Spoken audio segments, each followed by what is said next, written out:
Disc 2. Chapter 10. The Second Murder. Guy took the train for Great Neck that night. He had the gloves and his own small gun in his pocket. Bruno's gun was too big. It was raining when Guy got off the train at Great Neck. There was the bus, like Bruno had said in all his letters. Guy remembered all of it. At Grant Street, he got off the bus and started to walk. There was the tree and the street light, and there was the white wall of Bruno's house. Guy felt like an actor in a play he'd already done hundreds of times. Guy walked 15 steps along the white wall. Then he put up his hands and jumped onto the top of the wall. He looked down and saw the wooden box. There were no lights on in the house. Guy jumped down onto the box, landed without a sound, and ran across the grass towards the back door. He went up the 6 white steps near the back of the house and opened the back door. He didn't need the key. The kitchen was dark. Guy walked across it and then went towards the back stairs that the servants used. Bruno had told him not to use the house stairs because they all made a noise. But Guy had to be careful here, too. He missed step 3, step 4, and step 7 on the back stairs because they made a noise. Outside the door to one of the servants' bedrooms, the floor made a noise, and at the same time Guy heard a clock. It was midnight. He stopped. The servant was on the other side of the door. The noise of the clock went on and on. Could the servant hear? Now he remembered Bruno had said, between 11 and midnight. Was this why? Guy felt very hot. Slowly, he opened the door into the part of the house where the family lived. I've been here before, Guy thought. I've done all this before. I know everything about this house. Again, he felt like an actor in a play who did the same thing night after night. None of it was real. Guy closed the stair door quietly, and there, just there, very near, was another door. And behind that door was Guy's father. He walked quietly towards the door and slowly opened it with his left hand. He held his gun in his right hand. The bedroom was dark, but some light came through the window. It was only half open. Bruno said his father always had the window fully open. Because of the rain, Guy thought.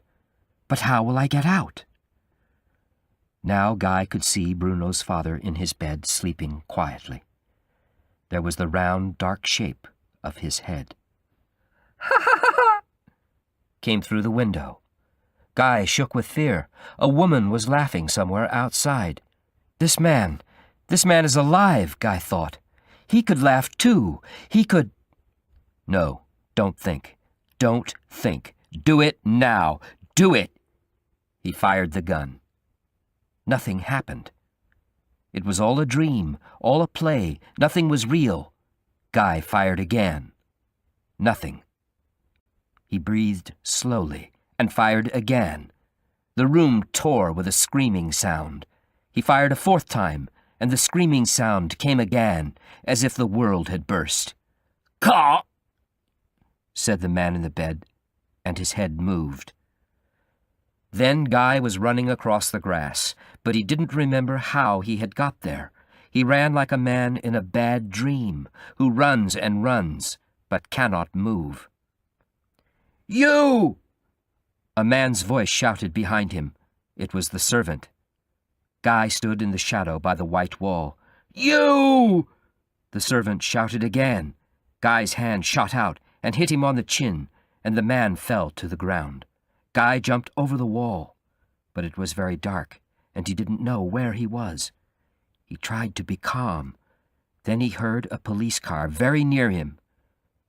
The blue light moved over him for a few seconds. Where am I? Guy thought. I can't remember. Where must I go? The blue light burned his eyes. He turned and ran away. Then some trees caught him. The branches scratched his face, and he pushed them away with his hands. But there were hundreds of them. He couldn't see, he couldn't think. He felt his own blood warm on his face and throat. Finally, Guy got out of the trees and saw a road and the lights of a town. He walked slowly along the road. He still had his gun, but his gloves were torn to pieces. They were probably in the trees behind him. He was too tired to go back and look. He wanted to walk and never stop. The next day, Guy looked at his face in the mirror. It was covered in scratches, and so were his hands. His body was heavy and tired. He thought he could never sleep enough in his life. Guy read the papers. All the stories about the murder said the murderer was a big, tall man, nothing like himself. But it said the bullets were very small, and Guy knew he had to throw away his gun. While he was reading, the doorbell rang. "Hello, Guy? Guy, how did—" It was Anne. "Oh, Guy, what happened to your face? Your hands?" "A fight. It was nothing," he said. "In a bar, Anne?" Anne didn't say anything for a few seconds. "But, Guy, that letter, the fight you had in my garden that night, and now this. What's happening?" He felt frightened. Then he started to cry and couldn't stop.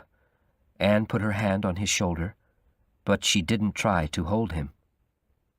If I tell her the truth, Guy thought, she'll never touch me again. Chapter 11. The detective begins work. Bruno sat and looked at Arthur Gerard, his father's private detective, and thought how ugly he was. Gerard had a fat pink face and little eyes, and he wore a dirty suit. "I'll work on this murder for nothing, Charlie," Gerard said. "I liked your father. I also think this is all very interesting." "I don't care what you think," Bruno said. "You hated your father, didn't you?" Gerard asked. "He hated me." "Tell me about Thursday night again," Gerard said. "I left Mother about 2:45 in the morning. I went to get a hamburger. Then I went to a bar, Clark's," Bruno said. "Nobody saw you at Clark's," Gerard said. "It was a different bar then," Bruno said. "Okay. I want to know who you spoke to," Gerard said. "You see, I think it's strange that your father died on the night of the day you left. I think you spoke to someone, and they knew you were going away." "I said I don't care what you think," Bruno said. Gerard smiled. "All right, Charlie. You can go now," he said. Bruno left Gerard's office angrily, but then he thought about Guy. Gerard was too stupid to find out about him. Guy and me, Bruno thought, we're like gods. The next day Gerard came to see Bruno and his mother. Bruno was sitting in the garden. "Anything new?" he asked Gerard. "We found these," Gerard said, and showed Bruno some small pieces of the purple gloves. He looked across the grass. "The murderer ran over there," Gerard said. "Then he got caught in the branches of the trees on the other side of the wall. These pieces were there." "Really?" Bruno tried to sound interested. "He knew where to go, too. The whole thing was planned. The box next to the wall, the broken back door." Gerard didn't finish. "I'll see your mother now." Bruno watched Gerard's fat body walk slowly across the grass. He tried not to think about Gerard, but the man seemed to be everywhere, and a few minutes later he followed Gerard into the house. "Do you think Charlie knew about the murder?" Bruno heard his mother ask. "Yes, I think so, Elsie," Gerard said. "Don't you?" "I'll certainly tell you everything he tells me, Arthur," she said. His own mother! What if she remembered all the stories about Guy from the paper? Suddenly, Bruno felt alone. He wanted to sleep more than anything, but he needed more and more whiskey for that, and he woke up earlier and earlier in the morning. Chapter 12. The Good Man and the Bad Man. Guy had thrown away the big gun, the purple gloves, all the clothes he wore on that night, and his shoes. But he did not throw away his own little gun. He cleaned his flat again and again, especially at night, because he only slept for 2 or 3 hours now. If he did not clean the flat, he tried to work. He had a job to plan a hospital. But how could he do that with so much guilt in him, with so much murder? He was not taking any money for the job. How could he kiss his mother again? How could he talk to his friends? There was only Anne now. He still loved her, but his love for her made him 2 different people. The good man who loved Anne and built hospitals, and the bad man who murdered old men and helped to murder his wife. The new house was ready, and one Sunday Guy and Anne and her parents went to see it. "I hear there are lots of ducks and birds here. We could eat some," Anne's father said. "Are you good with a gun, Guy?" They all looked round the house. It was only a month until the wedding now. "We'll sit here every night as husband and wife," Guy thought. "How can I do that, when I know the things I've done?" "Guy," Anne said, "are you all right?" "Yes," he said, and laughed too loud. "I think you're working too hard, you know," Anne said. Anne and her mother started to make dinner, and her father made some drinks for all of them. "What am I doing with these people?" Guy thought. "They are so good, and I'm so bad. I'm not part of their family, but if I try hard to live with them, that other man inside me, the bad one, will go away. He must." After dinner, Guy and Anne walked together in the garden. It was almost dark. "I'm going to get a job with a company of architects in New York, Anne," Guy said. "But you have the hospital to do, Guy," she said. "That'll take you a year. Is it because you won't take any money for the hospital job?" "Partly," Guy said, "but I just feel like it." "I know what the problem is," Anne said. "Do you, Anne?" Guy asked. "Do you?" For a minute he wanted her to know everything. "It's Miriam, isn't it?" Anne said. "You've changed so much since she died." No, I—" "Do you want us to marry Guy?" she asked. He couldn't answer her. He almost didn't know how to speak to her honestly now. Anne took his hand. "I think," she said, "you need me a lot just now, and I need you a lot." Guy looked into her eyes and thought, "If I can do this, if I can keep this all, the other man inside me will go away." Chapter 13. The Wedding Day. On the day of his wedding, Guy was waiting in the church with his friend, Bob Treacher, for Anne to arrive. "Did you bring any whiskey, Bob?" Guy asked. "I need a drink." "Oh, yes," Bob said. "I forgot. Here you are." He gave Guy the bottle with a smile. Guy opened the bottle and put it on a table. After a few seconds, he picked it up and threw it against the wall. Broken glass and whiskey spread all over the floor. Guy stood with his back to Bob. "I'm very sorry, Bob," he said. "It's all right, Guy," he said. "You're nervous." "No, I'm not nervous," Guy thought. When are they going to stop this wedding? When are they all going to know about me? This is worse than the murder. I'm lying to Anne, but only she can save me. Guy could not stop the wedding. It was like the murder of Bruno's father. Guy felt he was an actor in a bad play, doing something he had done thousands of times before. At the party afterwards, Guy suddenly saw Bruno's face, smiling madly. Then it disappeared. "Congratulations, Guy!" People were all shouting at the same time. "Good luck, Guy and Anne!" The noise got louder and louder. "Good luck! Good luck! Guy and Anne!" "Good luck, Guy. I really want you and Anne to be happy as I am."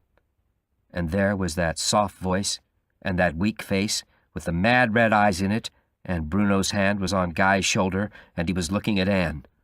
"Go away," Guy whispered. "You mustn't come here." "Are you a relation of Teddy Faulkner?" Bruno asked Anne.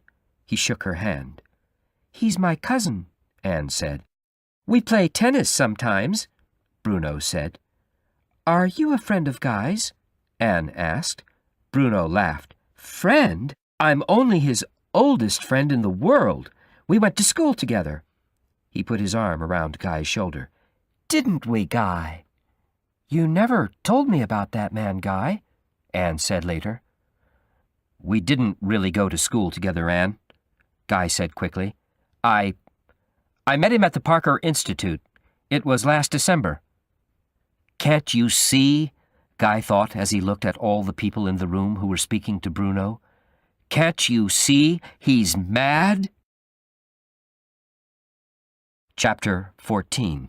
Guy's Secret Brother. Guy took a job with the company Horton, and Keese, architects.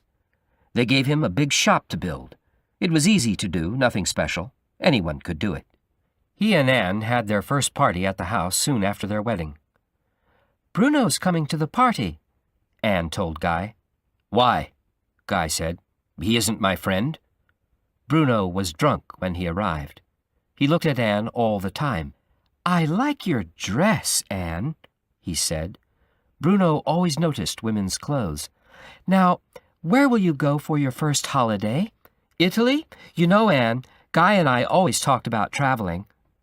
Guy took Bruno to the corner of the room. "Get out now," he said, "or I'll kill you." "Is that a promise, Guy?" Bruno laughed. "You know, Guy, I think Anne is very beautiful. I like it here." An hour later, he fell behind the sofa, completely drunk, and went to sleep. "He can stay the night," Anne said. "Where did you find him, Guy?" a man asked. "They won't let him into our club anymore." A few days later, Bruno sent flowers to Anne to say sorry for being so drunk at the party. "Aren't they nice?" she said to Guy. "I think Bruno's interesting." Horton, and Keese liked Guy's drawings for the shop. Guy hated them. This was the kind of ordinary work he didn't want to do. He wanted to leave the company, although they wanted him to do more work. But there was something much worse than this. A normal man could build a bad shop or a good hospital, but Guy wasn't normal. Sometimes he looked in a mirror and saw the other man who was inside him, the murderer, his secret brother. The telephone rang, and Guy's secretary picked it up. "A man wants to speak to you, Mr. Haynes," she said. "Hello, Guy," Bruno said. "Come to lunch." Guy couldn't argue with Bruno in front of the secretary, and he agreed to meet Bruno at a restaurant 10 minutes later. Bruno had 4 expensive ties, which he showed Guy. "They're for you, Guy," he said. "Do you like them?" He was like a lover. "Anne spoke to me on the phone this morning," Bruno said. "She told me you're both going on a trip. She's a great woman, Guy. You must be very happy." For a moment, Bruno wanted to hold Guy's hand like a brother. "Yes, I am," Guy said, "very lucky." "What does Anne like doing, Guy?" Bruno asked. "Does she like me?" "You've never loved a woman, have you?" Guy said. "You don't know what love is, do you?" Bruno looked at the table. "No," he said. "You give me ties," Guy said. "But you could give me to the police in the same way." "Oh, Guy!" Bruno started crying. "I have to go," Guy said. He jumped up and ran out of the restaurant. "Why do people do this to me?" Bruno thought. "Why? Why?" "How do you know Guy Haynes's wife?" Gerard asked Bruno. He had all Bruno's bills, and he had seen the one for the flowers Bruno sent to Anne. "I'm a friend of her husband," Bruno said. "Mother and I were thinking of building a house. He's an architect." Why did you send Mrs. Haynes flowers? Gerard asked. You must know them very well. No, I went to a party there, and I had a good time. Let's talk about all these men you know, Gerard said. Matt Levine, Mark Lev, you saw a lot of them before the murder. Yeah, and Mark killed his own father, too, Bruno said. Ernie Schroeder? Gerard asked. Charlie, please. Bruno tried to think of something to say. Chapter 15. Proof. Guy went on a sailing holiday with Anne on her boat, the India. They were away from home for 3 weeks. Guy was happy and calm. He looked at the clear sky and the blue sea, and the sea made him think of the bridge he wanted to build, a long, white bridge like a pair of wings. He wanted to be a great architect. Guy saw Anne looking at him with love in her eyes, and he felt all the bad times were gone. A few days later, the phone rang at his home. Hello, Mr. Haynes, a man said. This is Arthur Gerard. I'm a detective. Could I come to talk to you at your house, please? Now. Guy had to say yes, and Gerard came over quickly. Do you know Charles Bruno, Mr. Haynes? He asked. Yes, I know him, Gerard said. His father was murdered in March. I didn't know that, Anne said, and looked at Guy in surprise. Neither did I, Guy said quickly. Murdered? When and where did you meet Charles Bruno, Mr. Haynes? Gerard asked. At the Parker Institute last December, Guy said.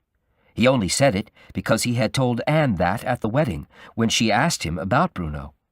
Why hadn't he and Bruno planned a story? When did you see Mr. Bruno again? Gerard asked. At my wedding in June, Guy said. And he came to a party in July, didn't he, Mrs. Haynes? Gerard asked Anne. Yes, she answered. Do you like him? Gerard asked, smiling. Anne looked at his smile. She didn't like it. Well enough, she said finally. Gerard asked them a few more questions, and then he left. Does Gerard think Bruno murdered his father? Anne asked Guy later. He probably thinks it's one of Bruno's friends, Guy said. But it was me, Anne. It was me, he thought. You never know what people are really doing, do you? Anne said, shaking her head in surprise. Later in the day, Bruno came to the house. You're drunk, Guy said. Get out. Perhaps we should get a taxi for you, Anne said. Bruno fell against Guy. He was saying the same thing again and again. I'll tell her. I'll tell her. I'll... What? Anne asked Guy. What's he saying? Nothing, Guy said. I'll put him to bed. Guy pulled Bruno out of the room and took him to a bedroom. Bruno slept for several hours, and when he woke up, Guy was with him. Bruno, listen to me. Did you tell Gerard we met in December? At the Parker Institute? Guy asked. Yeah, I said that, Bruno said. Can I have a drink? Look, Gerard thinks this friend of mine, Matt Levine, murdered my father. He's already killed 2 or 3 men. I won't let another man take the blame for the murder, Guy said. He won't get the blame, Bruno said. Gerard won't find anything about Matt Levine or us. There's no proof. Will you go now?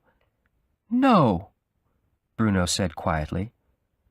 I want to be with you and Anne. And Guy knew that he hated Bruno but liked him at the same time. You know, Guy, I like you, but you're in more trouble than me, Bruno said. Our servants saw you that night. Anne saw those scratches on your face, and there's the gun, the gloves. The police could ask you some very difficult questions. But what have they got about me and Miriam, Guy? Tell me, Guy, what have they got? Guy and Anne were on the India. The sky was gray, and the air was hot. Guy held his little gun in his pocket. "Why is Bruno so interested in you?" Anne asked Guy. "He's got nothing to do," Guy said. His hand tightened round the gun. "And you met him at the Institute?" she asked. "Yes." Guy looked into the water. Why is she asking all these questions? He thought. She knows something is wrong. She knows I'm lying, but she doesn't know about what. Guy heard Anne walk away. He quickly took his gun out of his pocket and dropped it into the sea. "What was that?" Anne was standing behind him. He could think of nothing to say to her. Chapter 16. Gerard Comes Closer. "Ma, I don't feel good." Bruno was in his mother's bedroom. He walked very slowly into her bathroom and got the bottle of whiskey he had hidden there, but he dropped it on the floor. He couldn't control his hands. "Charlie?" his mother said and looked worried. "I can't breathe, Ma." He tore his clothes off. "Oh, God!" "I'll get a doctor," his mother said. "No, they'll take me away," he screamed. "Look at my hands, Ma." His middle fingers were bent tightly inside his hand. He couldn't stop it. He couldn't move them. "Look, Ma!" "Charlie!" his mother shouted. Bruno fell to the floor. He couldn't speak normally. "Dom, Massum, Tam, Massum, ah!" Then a doctor came and gave Bruno some medicine, and he went to sleep. "The drink is killing him," the doctor told Bruno's mother. "He must stop." Bruno woke up later and saw Gerard standing near the bed. "I'm sorry to wake you," Gerard said with his stupid smile, "but I found something. Remember this?" He threw Guy's book onto the bed. "I remember," Bruno said. "I got this book at the Hotel La Fonda. It's Haynes's book. You met him 18 months ago on the train to Santa Fe, didn't you?" Gerard said. "No," Bruno said. "I found the book on the train, that's all. I wanted to send it to Guy, but I lost it. I met him in December." "So you made calls to Metcalf 18 months ago, and you didn't even know Mr. Haynes?" Gerard asked. "I found the phone bills." "Yeah, I phoned about the book," Bruno said angrily. "And you called before the murder, but you didn't call after," Gerard said. "Why not?" "I don't know," Bruno shouted. "I'm tired of murder." "Oh, I believe that," Gerard said. "I believe that." A few moments later, Guy had a phone call from Bruno in his office. "Gerard knows about the book and the phone calls I made to Metcalf," Bruno said very quietly, as if someone was listening. "But I told him the calls were about the book, and we met in December, all right?" "All right," Guy said and put the phone down. Gerard was coming closer and closer, but he couldn't stop it. He looked at the letter lying next to the phone. It was from his friend, Bob Treacher, in Canada. "I have an important job in Alberta. I want you to build a bridge for me as soon as possible. Right now. Bob."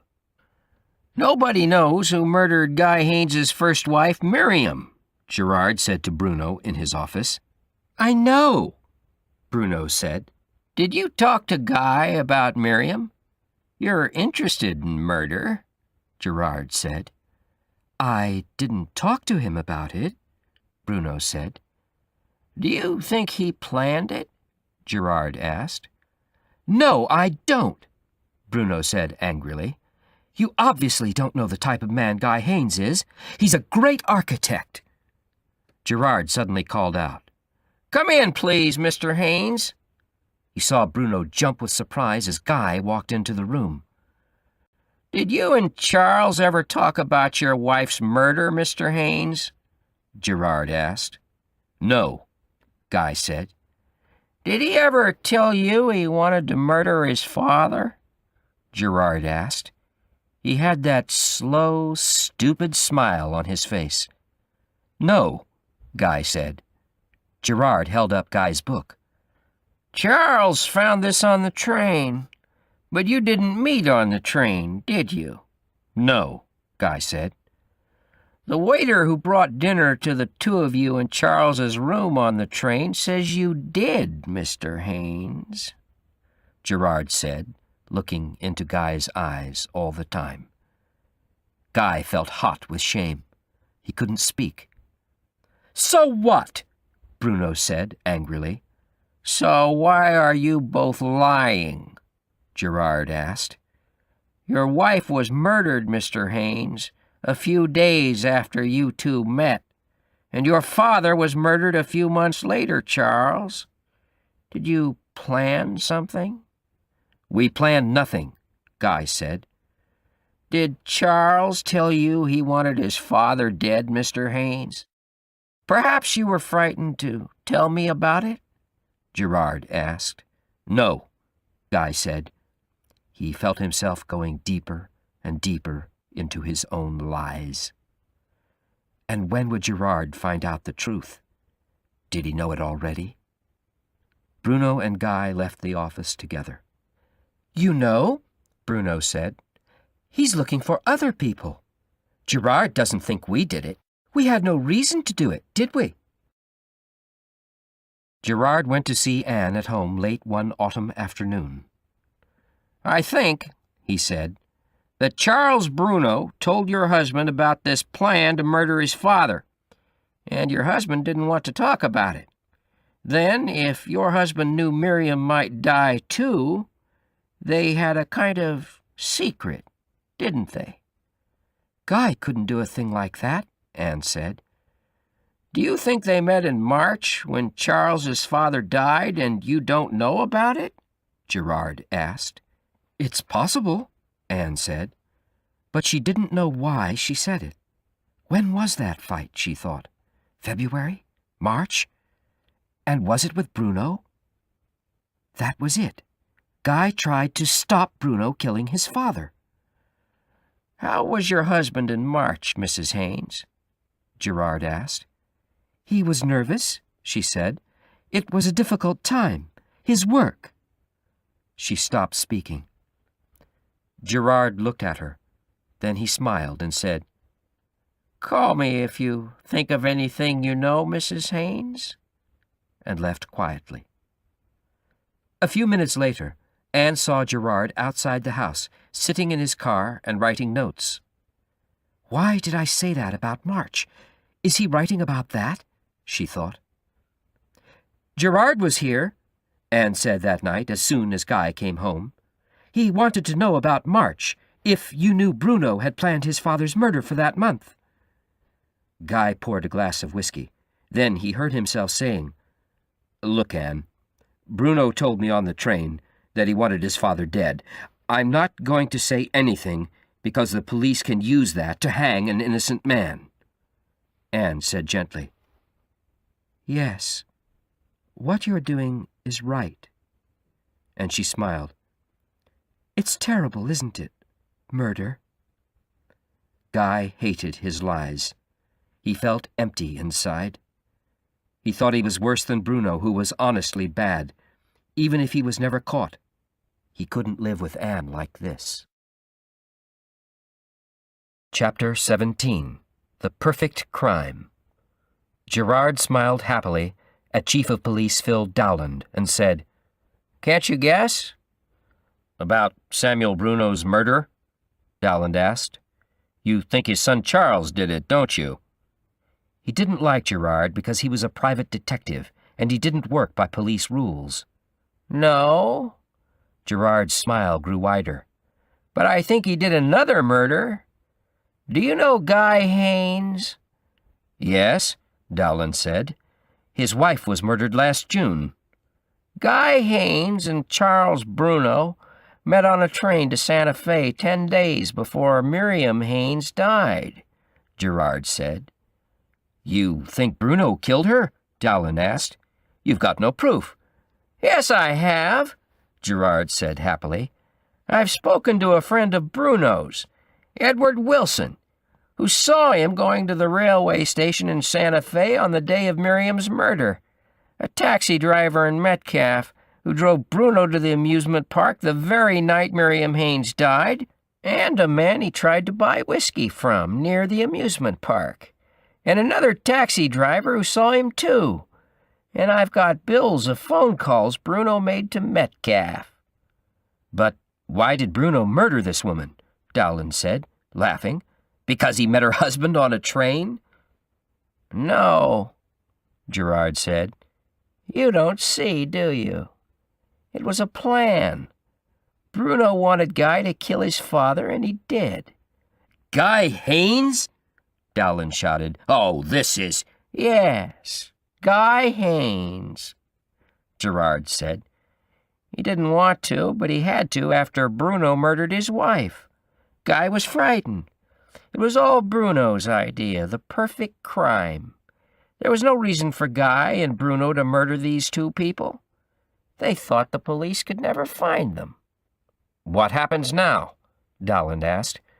I'm going on holiday, Gerard said. I want to check some more details about Guy Haines.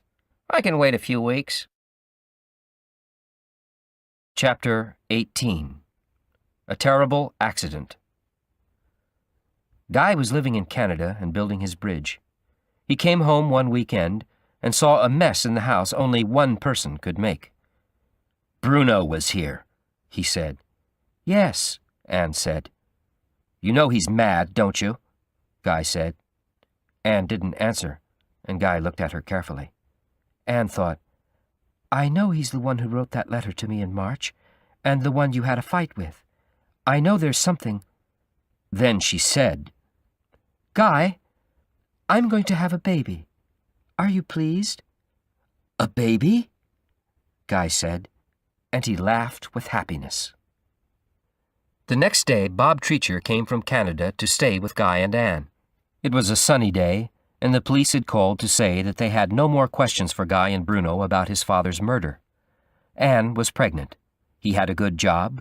He felt his life was changing, and all the bad things were in the past. The phone rang, and Anne answered. Oh, hello, she said. Yes, come with us. We'll meet you by the boat. She said to Guy, That was Bruno. He's coming with us on the India today. And suddenly Guy felt everything seemed black again. It always came back. They stopped for a friend of Anne's, Helen Hayburn, on the way to the boat, and Bruno was waiting for them when they arrived. Bruno was very excited. Come on, Guy, he shouted. This is a great day. We've won. Won what? Anne asked, and Guy went cold inside. He looked at Bruno. Have a drink, said Bruno, offering Anne his bottle of whiskey. No, thank you, she said.